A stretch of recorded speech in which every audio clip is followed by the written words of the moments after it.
Pen drive fight ಒಂದ್ ರೀತಿ ತಾರಕಕ್ಕೇರಿದೆ. HDK Siddaramaiah ನಡುವೆ ಮತ್ತೆ ಫೈಟ್ ಜೋರಾಗಿದೆ. ಸಿಎಂ ಸಿದ್ದರಾಮಯ್ಯ ಹೇಳಿಕೆಗೆ ಎಚ್ಡಿ ಕುಮಾರಸ್ವಾಮಿ ತಿರುಗೇಟನ್ನ ಕೊಟ್ಟಿದ್ದಾರೆ. ಈಗ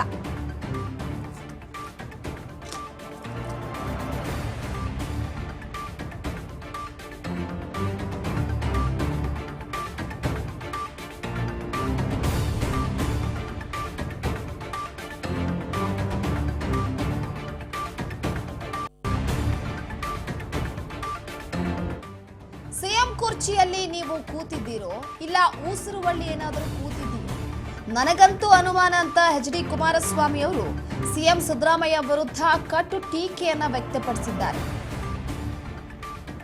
ಇಷ್ಟು ಬಣ್ಣಗೇಡಿ ವರ್ತನೆಯನ್ನ ನಿಮ್ಮಿಂದ ನಿರೀಕ್ಷೆ ಮಾಡಿರಲಿಲ್ಲ. ನಾನು ನೋವಿನಿಂದಲೇ ಇಂತಹ ಮಾತುಗಳನ್ನ ಹೇಳ್ತಾ ಇದ್ದೇನೆ ಅಂತ ಕಟುವಾಗಿ ಸಿಎಂ ಕುರ್ಚಿಯಲ್ಲಿ ನೀವು ಕೂತಿದ್ದೀರಾ ಇಲ್ಲ ಊಸುರುವಳ್ಳಿ ಕೂತಿದ್ದೀಯಾ ಸಿದ್ದರಾಮಯ್ಯನವರೇ ಅನ್ನುವ ಮುಖಾಂತರವಾಗಿ ತೀಕ್ಷ್ಣ ಪದಗಳನ್ನು ಬಳಸುವ ಮುಖಾಂತರ ಸಿದ್ದರಾಮಯ್ಯನವರ ವಿರುದ್ಧ ವಾಗ್ದಾಳಿಯನ್ನು ನಡೆಸಿದ್ದಾರೆ. ಅತೀವ ವಿಷಾದ ಈ ಮಾತು ಹೇಳ್ತಾ ಇದ್ದೇನೆ ಅಂತ ಎಚ್ಡಿ ಕುಮಾರಸ್ವಾಮಿ ಅವರು ಹೇಳಿರುವಂಥದ್ದು.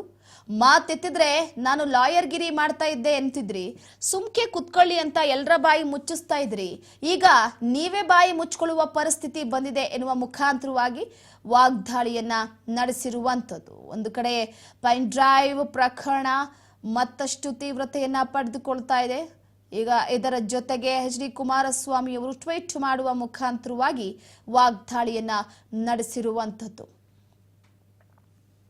ನಿಮ್ಮನ್ನ ಅವಮಾನಿಸ್ತಾ ಇದ್ದೇನೆ ಅಂತ ಅನ್ಯತಾ ಭಾವಿಸಬೇಡಿ.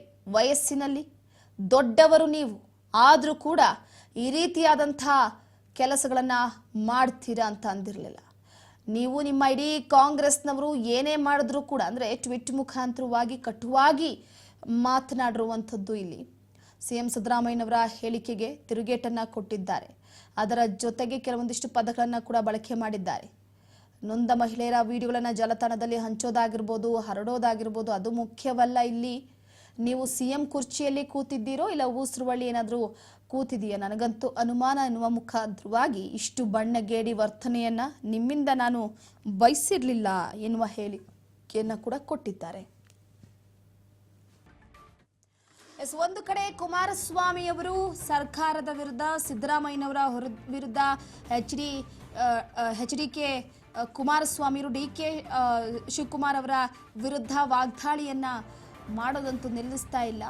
ಸದ್ಯದ ಮಟ್ಟಿಗೆ ಈಗ ಕೆಲವೊಂದಿಷ್ಟು ವಿಚಾರಗಳನ್ನು ಕ್ಷಣಕ್ಕೊಂದು ಮಾತನ್ನ ಬದಲಾಯಿಸ್ತೀರಾ, ನಿಮ್ಮ ಘನತೆಗೆ ಇದು ಶೋಭೆ ತರಲ್ಲ ಎನ್ನುವ ಮುಖಾಂತರವಾಗಿ ವಾಗ್ದಾಳಿಯನ್ನ ನಡೆಸಿದ್ದಾರೆ. ಪೆನ್ ಡ್ರೈವ್ ಫೈಟ್ ಮತ್ತೊಂದು ರೀತಿಯ ಹಂತಕ್ಕೆ. ಬಣ್ಣಗೇಡಿತನದ ಮಾತನ್ನ ಆಡಬೇಡಿ. ನೀವು ಸ್ವಯಂ ಘೋಷಿತ ಸಂವಿಧಾನ ತಜ್ಞರು, ಮಾಜಿ ವಕೀಲರು, ಹಾಲಿ ಮುಖ್ಯಮಂತ್ರಿಗಳು ಎನ್ನುವ ಮುಖಾಂತರವಾಗಿ ವಾಗ್ದಾಳಿ ನಡೆಸಿದ್ದಾರೆ. ಇದರ ಜೊತೆಗೆ ನಿಮ್ಮ ಸರ್ಕಾರ ಅಧೀನದಲ್ಲಿರುವಂತಹ SITಗೆ ನೀವೇ ಆದೇಶ ಕೊಟ್ಟಿದ್ದೀರಾ. ಕಾನೂನು ನಿಯಮಗಳಾಗಿರ್ಬೋದು, ಸಾಕ್ಷಾತ್ ನಿಮ್ಮ ಮುಖಾಂತರವೇ ಎಲ್ಲವೂ ಕೂಡ ಪ್ರೋಸೆಸ್ ಆಗುತ್ತೆ. ಕ್ಷಣಕ್ಕೊಂದು ಮಾತು, ಬಣ್ಣಗೇಡಿತನ ಯಾಕೆ ಮಾಡ್ತೀರಾ ಎನ್ನುವ ಮುಖಾಂತರ ವಾಗ್ದಾಳಿ ನಡೆಸಿರುವಂಥದ್ದು. ನಿಮ್ಮಿಂದ ನಿರೀಕ್ಷೆ ಅಂತೂ ಮಾಡಿರಲಿಲ್ಲ.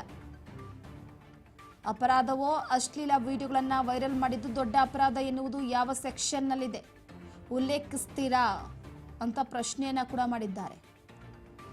ವಕೀಲಿ ಈಗಾಗಲೇ ಕೆಲವೊಂದಿಷ್ಟು ವಿಚಾರದಲ್ಲಿ ಅಂದರೆ ಹಿಂದಿನ ಮಾತುಗಳನ್ನು ಕೂಡ ಬಳಸಿದ್ದಾರೆ. ಇಲ್ಲಿ ನಿಮ್ಮ ಘನವೆತ್ತ ಅವಗಾಹನೆಗೆ SIT ಹೊರಡಿಸಿರುವಂಥ ಪತ್ರಿಕಾ ಪ್ರಕಟಣೆಯಲ್ಲಿ ಇಲ್ಲಿ ಲಗತ್ತಿಸ್ತಾ ಇದ್ದೇನೆ, ದಯಮಾಡಿ ಓದಿಕೊಳ್ಳಿ, ಅರ್ಥ ಮಾಡ್ಕೊಳ್ಳಿ, ನೀವು ಕೇಳಿದಂತಹ ಎಲ್ಲ ಸೆಕ್ಷನ್ಗಳು ಇವೆಯೇ ಇಲ್ವೇ ಅನ್ನುವಂಥದ್ದನ್ನು ಎನ್ನುವ ಮುಖಾಂತರವಾಗಿ ಪ್ರತಿಯೊಂದು ಅಂಶವನ್ನು ಕೂಡ ಬಹಳ ಬಿಡಿಸಿ ಹೇಳಿರುವಂಥದ್ದು.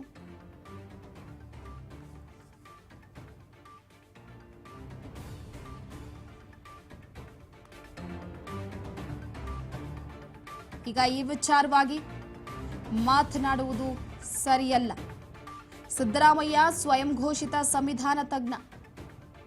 ಸಂಸದ ಪ್ರಜ್ವಲ್ ರೇವಣ್ಣನನ್ನ ವಿದೇಶಕ್ಕೆ ಕಳುಹಿಸಿದ್ದೆ ಅವರ ತಾತ ದೇವೇಗೌಡರು. ಈಗ ಪತ್ರ ಬರೆದು ಏನ್ ಮಾಡ್ತಾರೆ ಅಂತ ಹೇಳಿಕೆ ನೀಡಿದಂಥ ಮುಖ್ಯಮಂತ್ರಿ ಸಿದ್ದರಾಮಯ್ಯನವರ ವಿರುದ್ಧ ಈಗ ಎಚ್.ಡಿ. ಕುಮಾರಸ್ವಾಮಿ ಅವರು ಆಕ್ರೋಶ ವ್ಯಕ್ತಪಡಿಸಿದ್ದಾರೆ. ತಮ್ಮ ಎಕ್ಸ್ ಖಾತೆಯ ಮೂಲಕ ಪ್ರತಿಕ್ರಿಯೆ ಕೊಟ್ಟಿದ್ದಾರೆ. ಅತ್ಯಾಚಾರದ ವಿಡಿಯೋ ಹರಿದಾಡಿತ್ತು ಎನ್ನುವುದಕ್ಕಿಂತ ಅತ್ಯಾಚಾರ ಘೋರ ಅಪರಾಧ ಎನ್ನುವ ಸ್ವಯಂ ಘೋಷಿತ ಸಂವಿಧಾನ ತಜ್ಞ ಸಿದ್ದರಾಮಯ್ಯ ತಮ್ಮ ಪಕ್ಕದಲ್ಲೇ ಕುಳಿತುಕೊಳ್ಳುವ ಪೆನ್ ಡ್ರೈವ್ ಹಂಚಿಕೆ ಸೂತ್ರಧಾರಿ ಉಪಮುಖ್ಯಮಂತ್ರಿಯನ್ನ ಯಾಕೆ ಪ್ರಶ್ನೆ ಮಾಡ್ತಿಲ್ಲ? ಮಹಿಳೆಯರ ವಿಡಿಯೋಗಳನ್ನ ಹಂಚಿಕೆ ಮಾಡಿ ವಿಕೃತಾನಂದ ಅನುಭವಿಸ್ತಾ ಇರುವಂತಹ ವಿಚಾರವನ್ನ ಸಮರ್ಥಿಸ್ಕೊಳ್ತೀರಾ? ದೇವೇಗೌಡರ ಬಗ್ಗೆ ಲಘುವಾಗಿ ಮಾತನಾಡಬೇಡಿ ಎನ್ನುವ ಮಾತನ್ನ ಇಲ್ಲಿ ಹೇಳಿಕೆ ಕೊಟ್ಟಿರುವಂಥದ್ದು. ಅದ್ರ ಜೊತೆಗೆ ಎಕ್ಸ್ ಮುಖಾಂತರವಾಗಿ ತಮ್ಮ ಆಕ್ರೋಶವನ್ನ ಕೂಡ ವ್ಯಕ್ತಪಡಿಸಿದ್ದಾರೆ.